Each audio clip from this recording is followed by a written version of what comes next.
there, and welcome to Power Play. I'm Vashi Capellos, coming to you this evening from Toronto. Tonight, it all comes down to tomorrow. It's an investment budget. It's a generational shift. This time tomorrow, we'll have Prime Minister Mark Carney's first fiscal roadmaps. In moments, we're going to bring in a panel with a wealth of expertise. Former Finance Minister John Manley, Scotiabank Chief Economist Jean-François Perrault, and CTV's Chief Financial correspondent Amanda Lang will all be here together to talk about the economic realities facing the Prime Minister and this budget. Then, the politics behind it all. If it brings up the cost of living, just like every other Liberal budget, we will vote no. The budget will be affordable. The budget will be great. The budget will build this country. Who benefits politically if the Liberals fail to gain opposition support, forcing a federal election? We're going to break down the numbers if that happens with our pollster of record, Nick Nanos, and then, of course, talk to the front bench on that and Carney versus Ford. Did you inform Mr. Ford that this is something you do not want to go forward with? Yes, I had a different recollection of our conversation. The Prime Minister and Ontario Premier at odds over a now infamous anti-tariff ad that angered the U.S. President enough to shut down trade talks. Brand new developments on that front to dig into with our front bench as well. Tonight, Louis Hammond, Dimitri Soudis, Kathleen Monk, and Laura Stone will all be here. That's a bit later on in the show. First, though. This is going to be an investment budget, the kind of budget that you will remember, because there will be no surprises. Canadians have asked us to build big, bold things. They expect us to do things differently. So we're going to make generational investments that will build our country. We're moving from reliance to resilience, from uncertainty to prosperity. We're going to do the kind of things that will make this country stronger. And everyone will see themselves in that budget. So that's why I would expect the opposition parties to be supportive. Federal Finance Minister François-Philippe Champagne there picking out his traditional pair of shoes a day ahead of the budget. No surprise in that those shoes were made in Canada. A lot of focus, understandably, on what might be in or not in the budget content-wise. But in the past few days, there's been an evolving political storyline as well. Could this budget force an election? The choice for us is simple. If the budget brings down the cost of living, we'll support it. If it brings up the cost of living, just like every other Liberal budget, we will vote no. And I think I just heard good news. The leader of the opposition saying that he's going to order his troops and himself, and they'll walk in here and support this great, affordable, Liberal budget. They've been making those promises for the last 9 Liberal budgets, which doubled housing costs and drove 2.2 million people to the food bank because of higher grocery prices. The budget will be affordable. The budget will be great. The budget will build this country and build opportunities for farmers, for young people, and all Canadians. We are set to unpack the politics of it all and the possibility of an election, I should say, with our front bench in a few moments.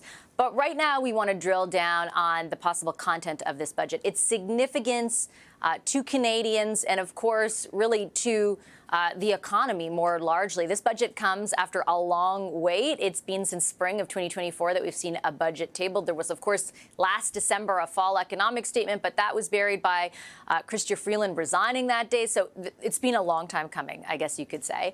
And here to help us unpack the potential significance from an economic perspective of this budget are 3 experts in the field. Former Finance Minister John Manley is with us. He's the chair of Jefferies Financial Canada and the chair of the TELUS Corp board.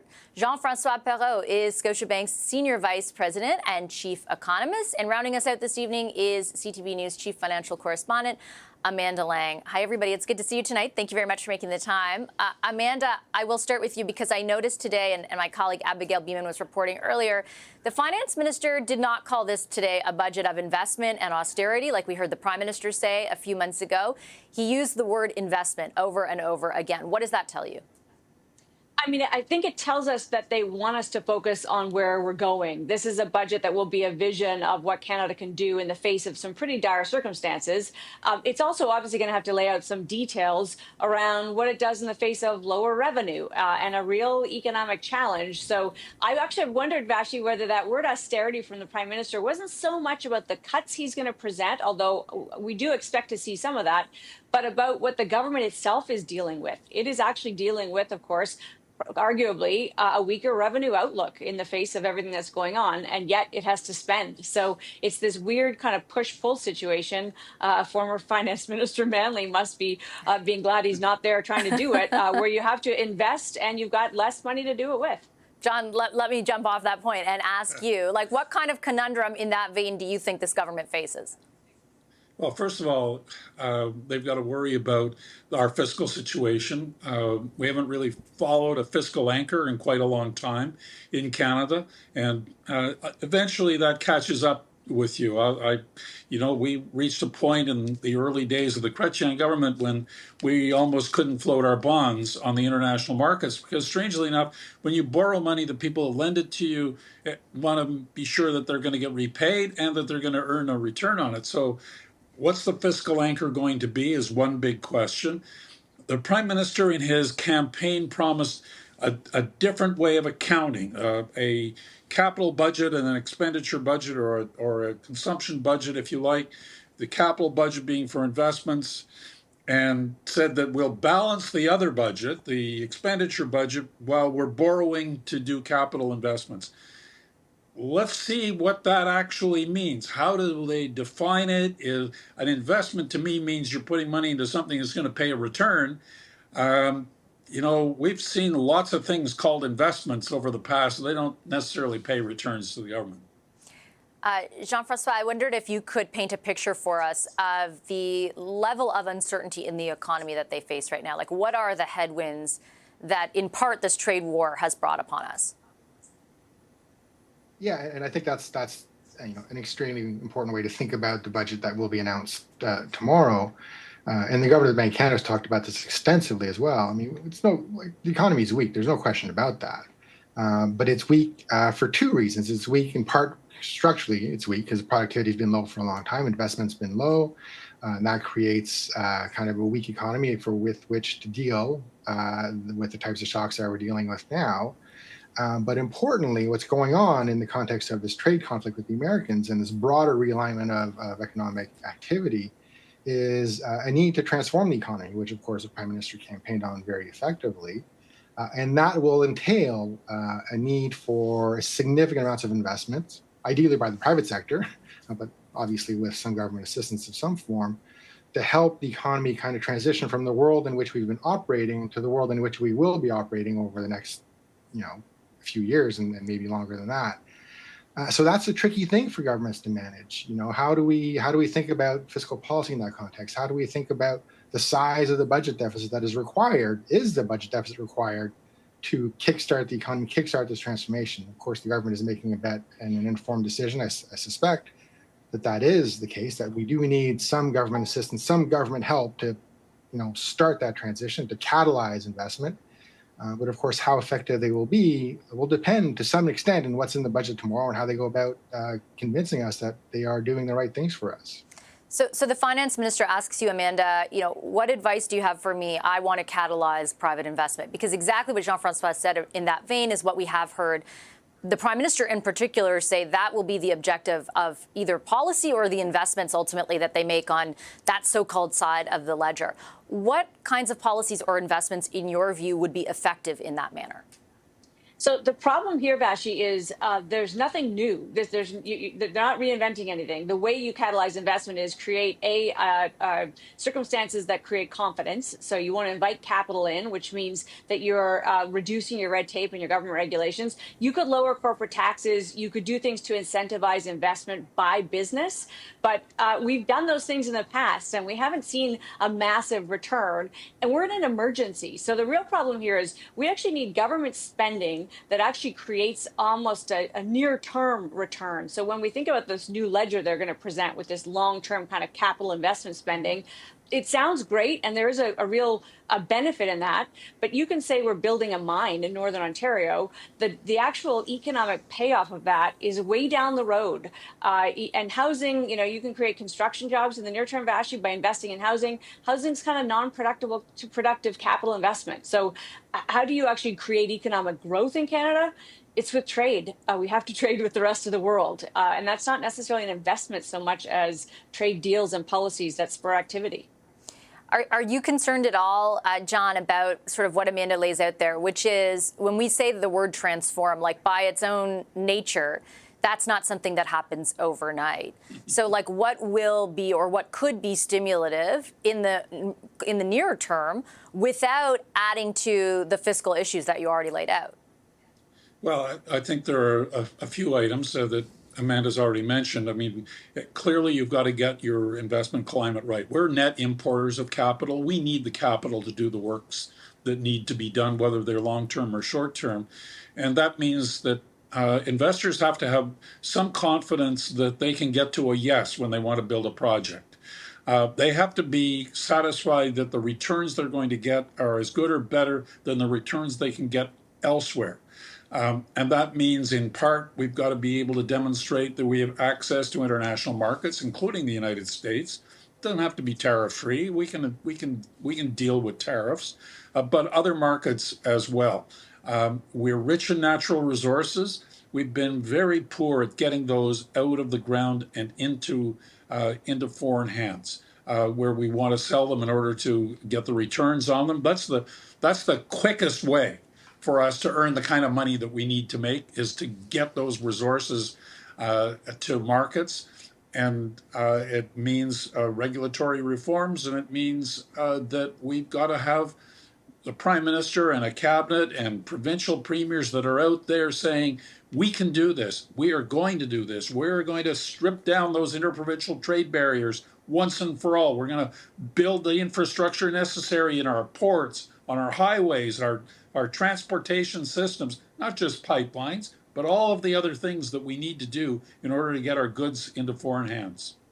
Jean-Francois, what is your perspective on, and what we've kind of talked about in laying out things they can do near term, midterm, long term, your perspective on the fiscal situation? There's been a ton of conversation, sometimes debate, about how sustainable or not the federal government's finances are.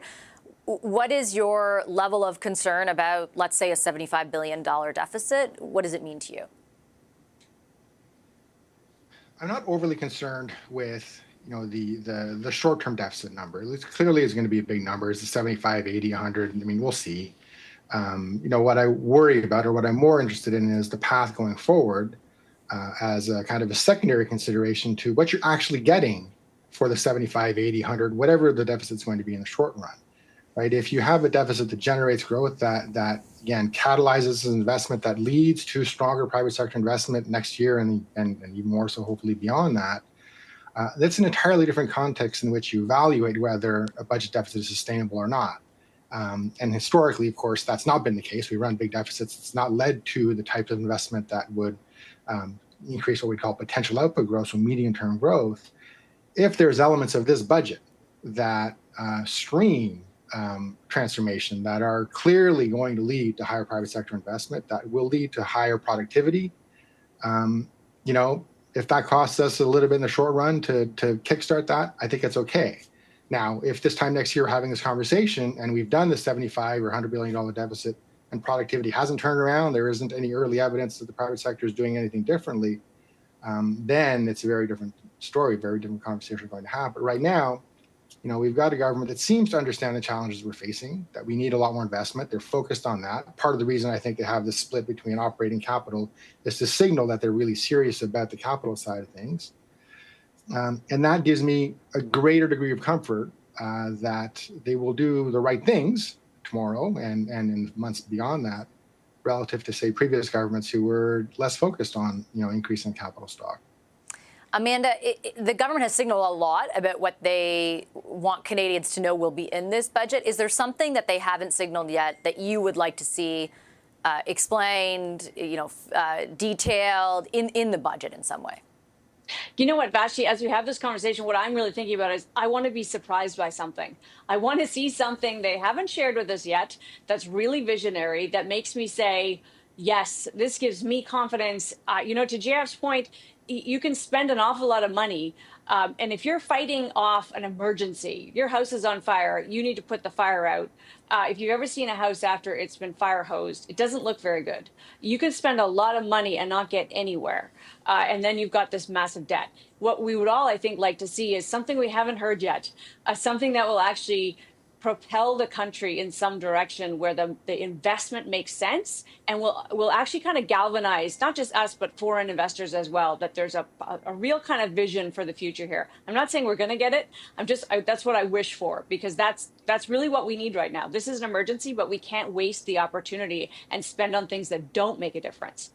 I'll leave it there. Amanda Lang, John Manley, and Jean-Francois Perrault. Thank you very much, all three of you. I really appreciate the conversation. Thanks. Thank you. So we're talking content. We have been talking content, of course, with that panel. We've got to talk politics because this is a minority government. They need opposition support in order to be able to pass the budget and make sure we don't get into an election. Our front bench is coming up a little bit later on to talk about that. Louis Hammond, Dimitri Soudis, Kathleen Monk, and Laura Stone. First, though, we'll take a quick break. On the other side of that break, if there were an election tomorrow, who would win? Nick Nanos is here to tell us next.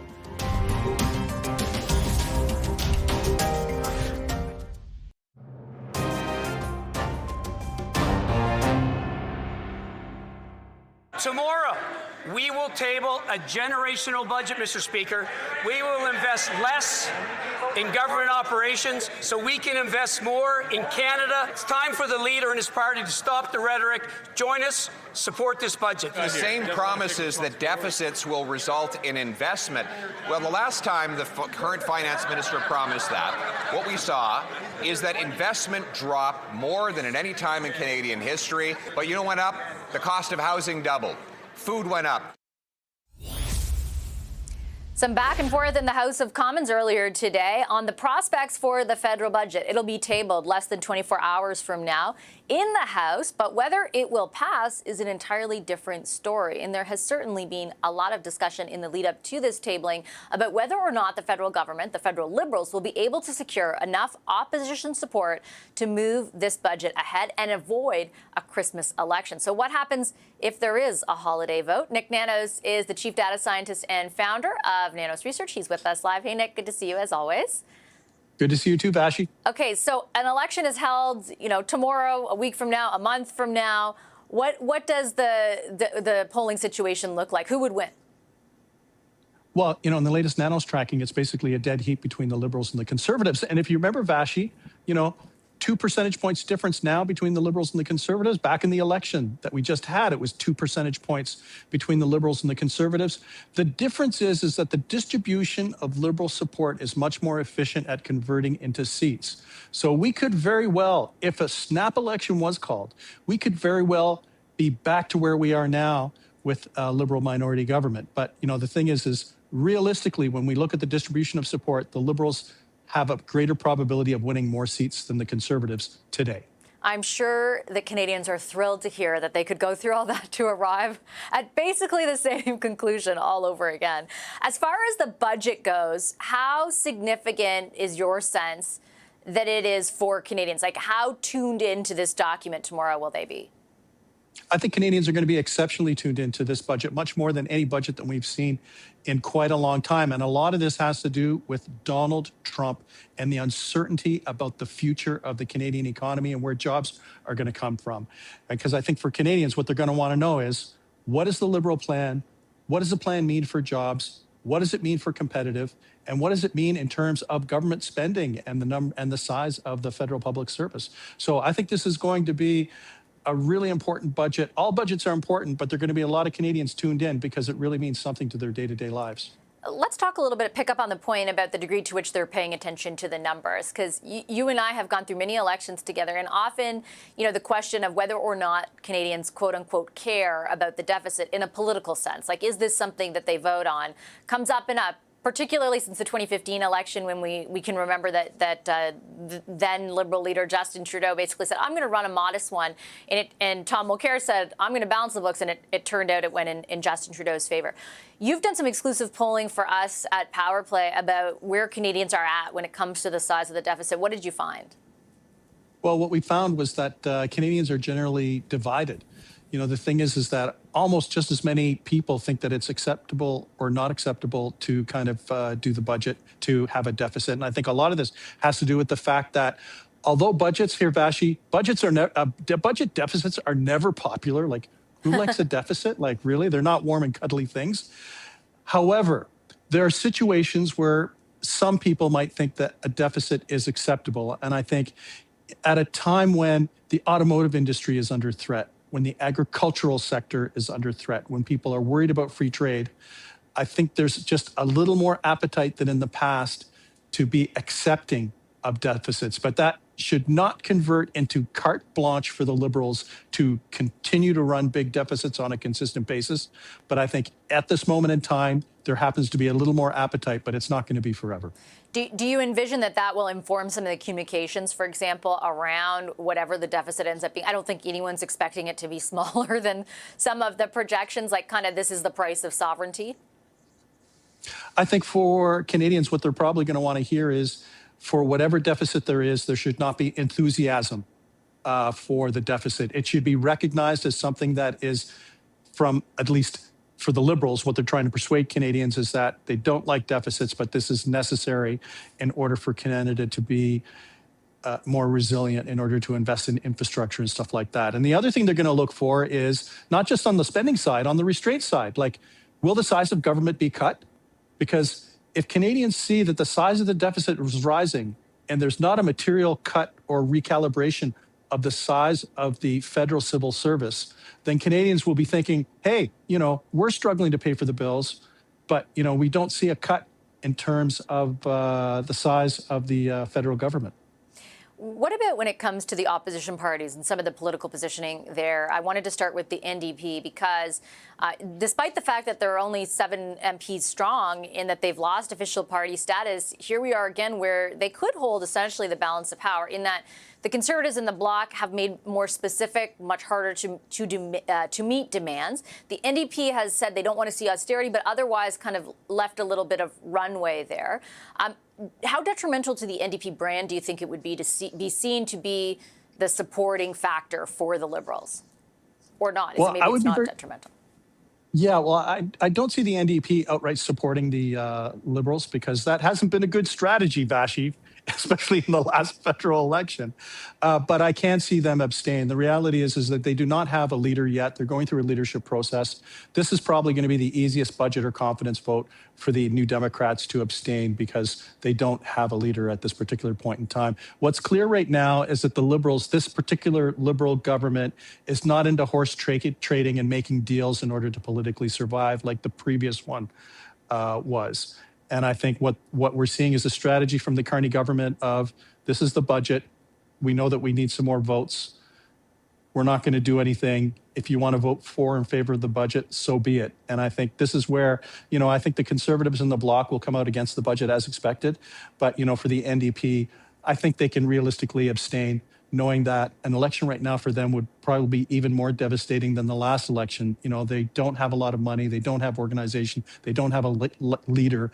And it's just probably the worst time for the New Democrats to have or be part of a snap election. Yeah, they may not be making any formal deals, but there's stuff going on behind the scenes. We'll see how that materializes tomorrow. Nick, thank you so much. Appreciate your insights as always. Bye-bye.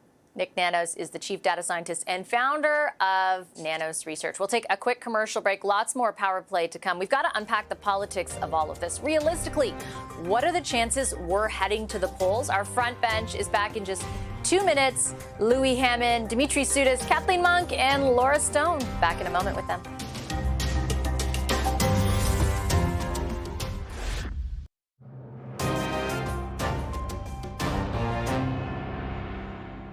Are you confident the budget's going to pass?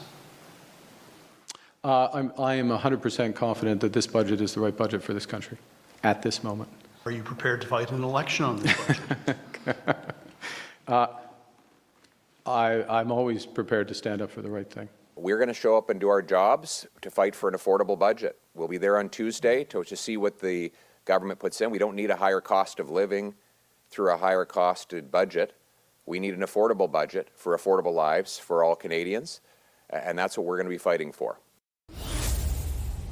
There you have it from Conservative leader Pierre Poilievre and Prime Minister Mark Carney. Not a no when asked about the prospect of a federal election if the federal budget, which is scheduled to be tabled less than 24 hours from now, fails to pass and essentially leads us to a Christmas vote. What are the possibilities, or what is the chances of that actually being the case? Here to discuss exactly that is our front bench tonight. Louis Hammond was a senior advisor to Industry Minister François-Philippe Champagne. Dimitri Soudis is former communications director to former Prime Minister Stephen Harper. He's now a strategic advisor at TACT. Kathleen Monk is former director of communications to the late Jack Layton. She's now the principal owner of Monk & Associates. And Laura Stone rounds us out tonight. She's a Queen's Park reporter for the Globe and Mail. Hi, everybody. Happy Budget Eve to you all. Good evening. Hi, hi, Kathleen. I'll start with you because so much focus right now is on the NDP and what their move is going to be. How likely at this moment in time, 18 hours before the budget, do you think it is that it forces an election? Well, I've lived in Ottawa for a number of years, and there's no real such thing as a snap election. We always kind of know there's an electricity in the air that actually kind of speaks to, when parties are going to topple the government. That happened certainly in 2011, I know, when Jack Layton, despite being tried to entice by the finance minister of Harper at the time was Ted Menzies, who literally came into the budget lockup, I remind you, with a list of goodies for New Democrats, and Jack still said, no, we're voting against it. There's normally an electricity where people actually kind of, that we're going into election. I don't feel that now. And it's not just because you've heard Don Davies and others muse about wanting to reflect carefully on the budget, but I actually don't think that Canadians want an election. I think, we're 6 months out since the last election. It would be historic if we were to face another election again in such short period of time. And I think, frankly, Canadians want to give Carney a chance. What his budget will say will determine how the parties will vote. And that's still going to take another couple of weeks. We won't be into the real main vote on the budget till well after November 17th. So kind of wait and see. Dimitri, I think Kathleen's right, and Nick Nanos' numbers back it up, that Canadians don't have an appetite for an election right now, but politicians don't always decide to do things from a political perspective, that reflect necessarily where Canadians are at. So as you look at the different factors that might inform whether or not we head to an election based on this budget, where are you leaning? So a couple of points on that. Number one, Canadians never want an election, and that's what polling demonstrates. But as soon as an election starts, it never translates, or almost never translates, into the ballot question. Kathleen is also right to say that you usually feel the electricity in the air in Ottawa when an election is looming, except in 1979. Mistakes do happen. And if the NDP or possibly the Conservatives want to have a few of their MPs abstain, all it takes is 3 MPs to vote the wrong way or to abstain the wrong way, and we may find ourselves in an election. The other surprise element is tomorrow's budget. Will there be anything in that budget? Will you have unions on one side or the Conservative base on the other side? So high spending, higher deficits than ever before, or drastic cuts to the public service on the other side that will make the reaction so toxic that both the NDP and the Conservatives will have no choice but to vote against it. So one thing about politics is a week is an eternity. So let's wait to see that budget, because the reaction might be very different 24 hours from now.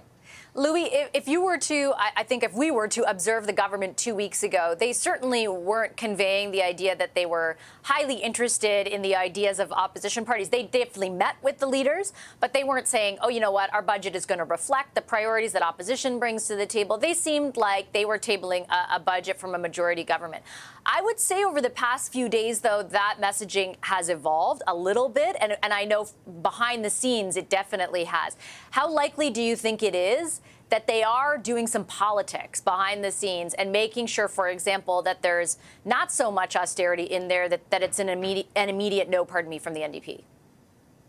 Well, I don't think there's going to be any material changes to what they had in mind about a week or 2 weeks ago, quite frankly. And as I said on the show before, maybe what it was 10 days ago, Vashi, there won't be an election over this budget. I mean, you saw Don Davies over the last 24, 48 hours talk about, the fact that abstentions would be okay.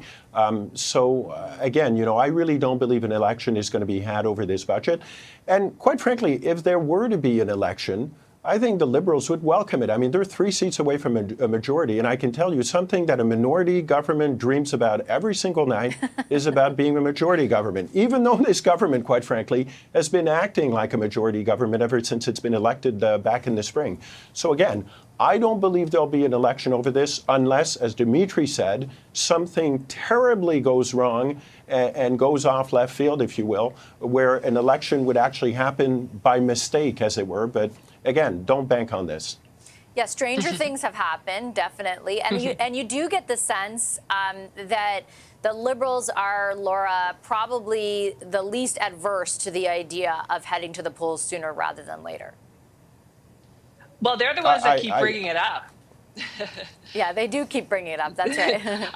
Yeah, I mean, the Liberals have talked about this for quite some time now, right? Like, or already kind of pinning an election on the opposition. And it seems like they're protesting a little too much for a party that doesn't want an election. I do think, quite rightly, that the polls and others are showing this is not really the time that the public isn't dying to go back to the polls, and especially in Ontario, where we had both a provincial and a federal campaign this year. I mean, people are pretty tired of it, I think. But if the Liberals accidentally fell into an election campaign, as Louis says, they may welcome it, right? Because, despite the uncertainty that's still happening with the trade talks, the fact that the U.S. talks are now off, all of these moving pieces, Prime Minister Carney, I think, does kind of have the confidence of the public in being the quote unquote right person for the job right now. That in 6 months might not be the case, right? I mean, I think and we're seeing from the provincial level, certainly among some premiers, the patience is wearing thin. So this could be an opportunity for the government. I think it's a unique time in the fact that the NDP has talked about abstaining from the vote. The NDP isn't really a cohesive caucus in the way that we've previously seen. So stranger things have happened, but it doesn't feel like right now the country's headed toward the polls. But we'll see what happens when the budget comes out and when the vote actually occurs. I have a few minutes left, and I wanted to do one more round on the content, on what your expectations are about the content of this budget. And in particular, Kathleen, if you could identify, when you open that book, what's the first thing tomorrow that you're looking for? Yeah, so the government has said their tagline is, build, protect, empower, and intergenerational investment. So I want to see actually what are the investments that will target that younger generation? Like, what are they doing for that? What kind of jobs are they creating? If they're going to be cutting back on some jobs in the public service, what other kind of investments to have job creation? What is the, number of jobs they'll create outside of that? We're hearing in the tens of thousands, if not hundreds of thousands of new jobs. How will they actually be created, and what will they do, and in what sectors? So that's what I'm looking for. I appreciated what Amanda Lang said earlier on your show. I'd actually also like a surprise, something in the budget that we can that is new, that we haven't heard before, that we can actually see the vision of what Carney's government is and what this build, protect, empower message really translates in terms of dollars and cents. Dimitri, what's the first thing you go to when you get that budget? That's an obvious one for me, Vashi, and you won't be surprised that I'll say the deficit and the deficit reduction and elimination plan, because the best gift that the government can offer to the younger generations is to stop mortgaging their futures. And what we've seen over the last decade is a Liberal government that said deficits will lead to prosperity. And right now, that's not what younger generations are feeling, that these deficits have actually caused in the reality of their dreams, their future, their ability to buy a home, and for them to have more opportunities and better opportunities than their parents did. Okay, Louis, your turn. Number one thing you're looking for. Number one thing is going to be obviously the deficit, because that usually drives the narrative around the budget. Is it going to be over 75? Is it going to be under $100 billion? I guess we're going to get the answer to that tomorrow, but very, very important in terms of how people are going to perceive this budget. Second thing I'm going to look for, obviously, is how deep those cuts that we've been talking about are going to be. And the third thing, I think very importantly, is what kinds of incentives are there going to be in this budget to try and attract more private capital to Canada? Remember, we're going to be talking about a lot on nation-building projects tomorrow, big astronomical numbers and investments. Well, the Carney government's been very clear. They're not going to bankroll all of those new projects. They want private capital to come in. Well, I've got news for you. If they want that, and if that is the objective, we're going to have to do better at having incentives to attract that private capital to Canada. Yeah, how they keep saying catalyze private investment. Right? It'll be very interesting to see what mechanisms they spell out for doing that. Laura, last word to you on this. What's the top priority for you as you head into that budget tomorrow? Well, the top priority for me definitely has to be, will the Liberals be planting 2 billion trees or not? Because spoiler, we are hearing that this is now off the table. No, look, I mean, I jest, but that's clearly one of the things that you know, the relics of the Trudeau era that the Carney government will now be ridding of, and they'll obviously say this is to save money.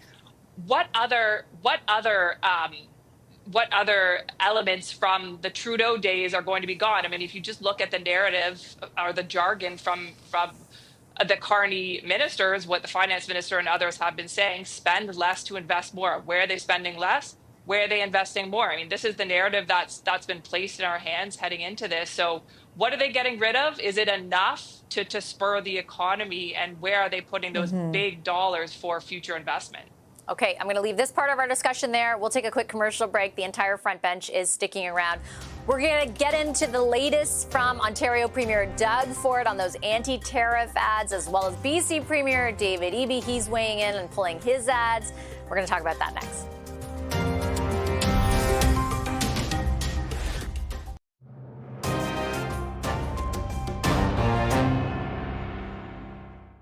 I did apologize to the president. The president was offended by the act, or by the ad, rather. And it's not something I would have done, which is to put in place that advertisement. Did you inform Mr. Ford that this is something that you did not want to go forward with? Yes. Had a different recollection of our conversation. Are you able to share your recollection, Premier? What's your recollection? Again, I'm just not going to go down that avenue. I'm not jumping into that bear trap. We have a great relationship.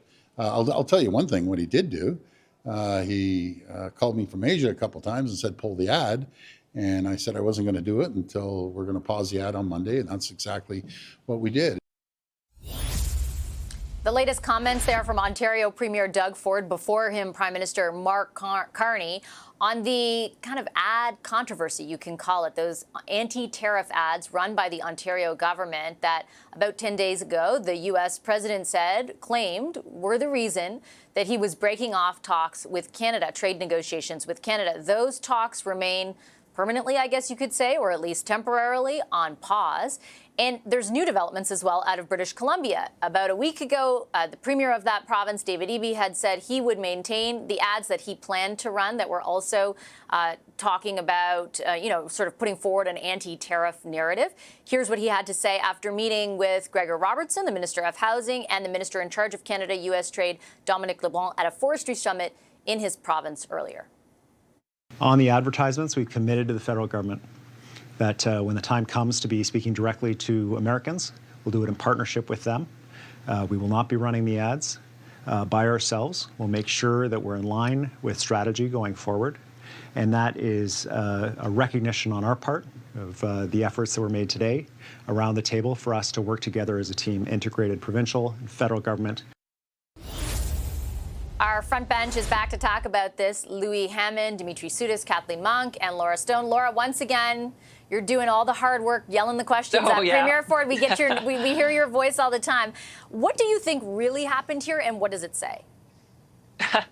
Well, I mean, I think I'll start with the second part of the question. I think it says, I mean, clearly they're not all on the same page now, right? I mean, the Premier Ford, we used to think maybe it was an act that Ford and Carney were doing good cop, bad cop, and Premier Ford was saying the quiet part out loud, and that was to the benefit of Canada. I think now it's pretty evident with Prime Minister Carney saying that he apologized to President Trump for offending him, that he wouldn't have run the ad. He tried to warn Premier Ford, and Premier Ford is saying that he has a different recollection of that, not getting into specifics, but that clearly suggests he didn't feel that he was warned.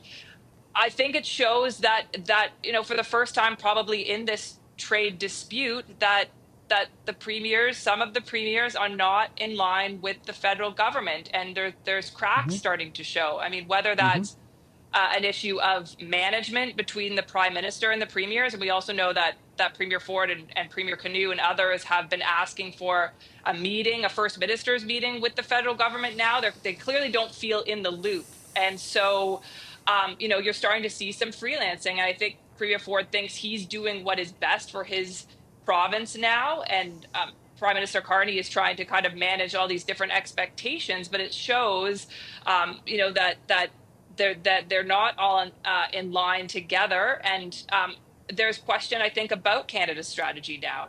And there's a communication element with both the premiers behind the scenes and the public as to what Canada's plan is going forward. And I'm not sure we have a sense now of the end game here on the part of the federal government. Yeah, I think that's a fair point. Louis, I wondered, like, as I listened to both the Prime Minister and the Premier, the line of delineation appears to be like, how hard do you go back at Trump, right? And the Prime Minister seems to think that putting anything that irritates the president in front of him is not going to help their strategy. Whereas the Premier seems to be reflecting, I think in large part public sentiment to not just kind of sit there and take the berating from Trump. What do you make of that dividing line, and can it be bridged?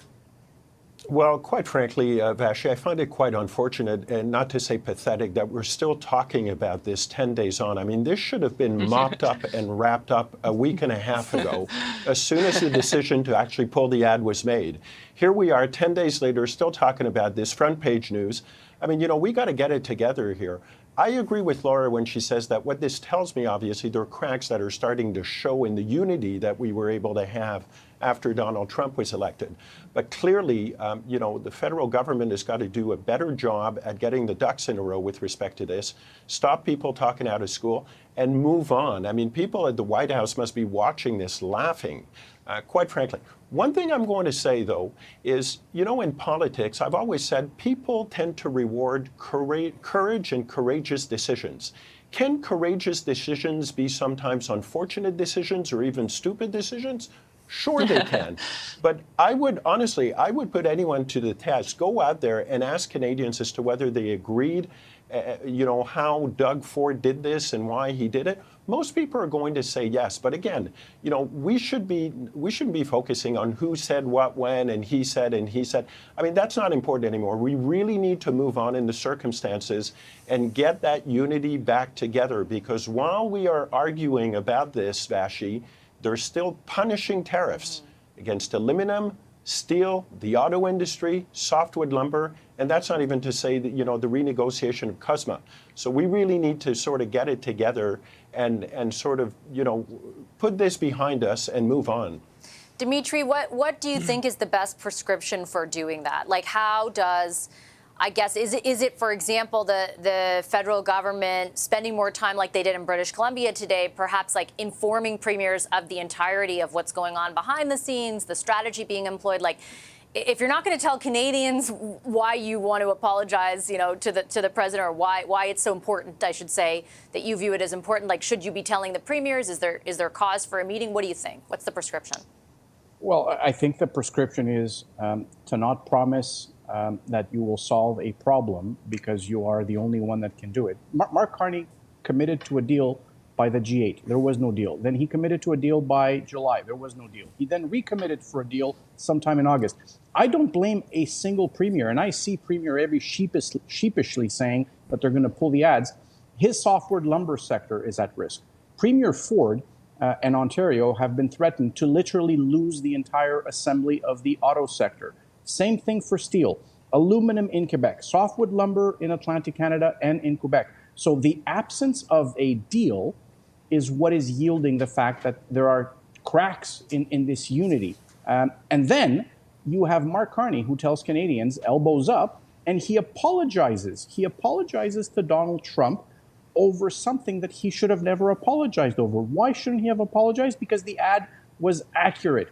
It was quoting a Republican President, Ronald Reagan, who is a stalwart in the Republican movement in the United States. He was quoting him accurately.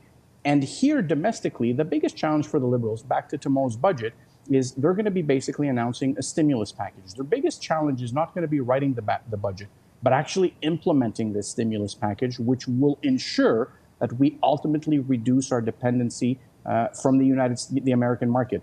It's going to have to be, people talk about pipelines. It's not how much money the government's going to invest in pipelines. It's allowing for pipelines to be built to the West Coast and to the East Coast so we can export some of our natural gas and some of our oil to other countries other than the United States, to whom we are currently selling our crude oil at a discount, and then the Americans sell it back to us with a markup.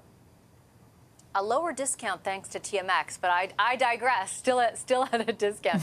Kathleen, the last word goes to you, and my question is about what has occurred between the Premier and the Prime Minister, and largely, do you think a First Minister's meeting is enough to bridge the gap?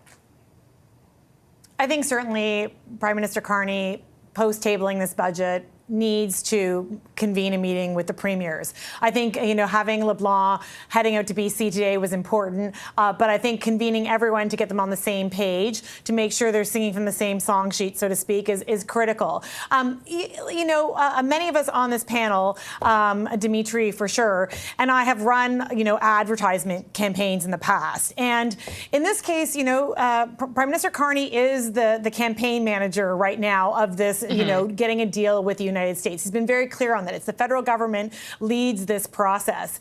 And I think in reflecting on the ads that the Ontario put out, I'm not sure in the end, who their audience was. Because sometimes you do ads and that ad might have been more for a domestic Ontario audience than really for a United States one. And was it a mistake in the end? It frustrates me to no end that, Premier Ford is out there crowing about his media coverage when the fallout hasn't actually been that great from the ad. I get it. Everyone in Canada is still spoiling for a fight. I love a good political fight myself, but I'm not sure in the end if the Prime Minister did tell him not to run the ad, or if his chief of staff or whatever, if it was right for the Premier Ford to move ahead and do that. And the question was, he was also only elected several months ago, and is he fulfilling his mandate to Ontarians? $75 million for that ad to roll out. Is that the best focus of Mr. Ford's energy, or should he be working more so to figure out how we can get a deal? Okay, I got to leave it on that note. I'm out of time. I appreciate all your time. Thank you so much. Our front bench, Louis Hammond, Dimitri Soudis, Kathleen Monk, and Laura Stone. Back in a moment.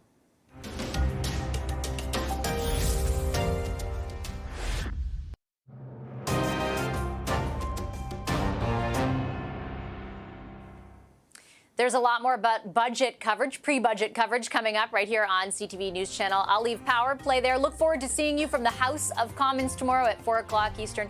Have a wonderful rest of your night.